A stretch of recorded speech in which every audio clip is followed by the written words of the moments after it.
नाज़रीन ख़बर माकरी गंबट गोठ रबड़ी वेझो प्राइमरी स्कूल जी क्लास जी छित धमाके तां किरी पई आहे। शागिर्दनि ऐं उस्तादनि में ख़ौफ़ हिरास पखिड़िजी वियो आहे। स्कूल में असेंबली जारी हुई त क्लास पहिरीं जी छित धमाके सां किरी मुआवज़ाने तौर शागिर्द महफ़ूज़ रहिया आहिनि, जॾहिं त स्कूल जी बिल्डिंग मुकमल ज़बून बणिजी चुकी आहे। स्कूल में 200 खां वधीक शागिर्द दाख़िल आहिनि ऐं केतिरा ई भेरा शिकायतूं कई वयूं आहिनि, पर तालीम खाते तोड़े ज़िले इंतिज़ामिया नोटिस नाहे वरितो। तव्हांखे ख़बर ॾियूं पिया गंबट जे कोट रबड़ी वेझो प्राइमरी स्कूल जी क्लास जी छित धमाके सां किरी पई आहे। शागिर्दनि उस्तादनि में ख़ौफ़ हिरास पखिड़िजी वियो आहे। स्कूल में असेंबली जारी हुई त क्लास पहिरीं जी छित धमाके सां किरी पई आहे, जॾहिं त मौजूदाने तौर शागिर्द महफ़ूज़ रहिया आहिनि। स्कूल जी बिल्डिंग में मुकमल ज़बून बणिजी चुकी हुई। स्कूल में 200 खां वधीक शागिर्द दाख़िल आहिनि। केतिरा ई भेरा शिकायतूं कई वयूं आहिनि, पर तालीम खाते तोड़े ज़िले इंतिज़ामिया नोटिस नाहे वरितो।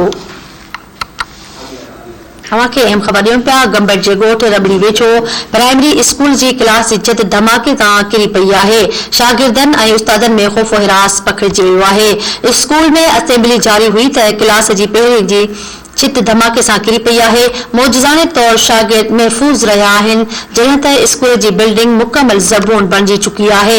स्कूल में 200 खां वधीक शागिर्द दाख़िल आहिनि। केतिरा ई भेरा शिकायतूं कई वयूं आहिनि, पर तालीम खाते तोड़े ज़िला इंतिज़ामिया नोटिस नाहे वरितो।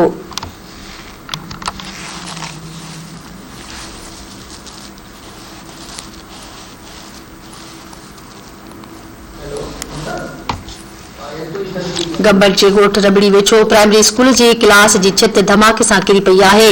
शागिर्दनि ऐं उस्तादनि में ख़ौफ़ हिरास पखिड़िजी वियो आहे। इन हवाले सां वधीक तफ़सील आहिनि गंबट खां टी न्यूज़ जो रिपोर्टर मुमताज़ मेमन लाइन ते मौजूद आहे। जी मुमताज़। जी मां तव्हांखे ॿुधाईंदो त गंबट वेझो रिपड़ी जे जेको ॻोठ आहे उनजे खां प्राइमरी स्कूल जी जेका छत आहे उहो धमाके सां किरी पई आहे, जंहिं सबबु जेको आहे कोई बि जानी नुक़सान न आहे थियो। मां तव्हांखे ॿुधायां त स्कूल जा जेके शागिर्द आहिनि उहे असेंबली ग्राउंड में असेंबली ॾेई रहिया हुया त छित जेका आहे क्लास जी छित उहे धमाके सां किरी पई ऐं जेका जंहिं सबबु शागिर्दनि ऐं उस्तादनि में जेको आहे ख़ौफ़ हिरास छाइजी वियो आहे।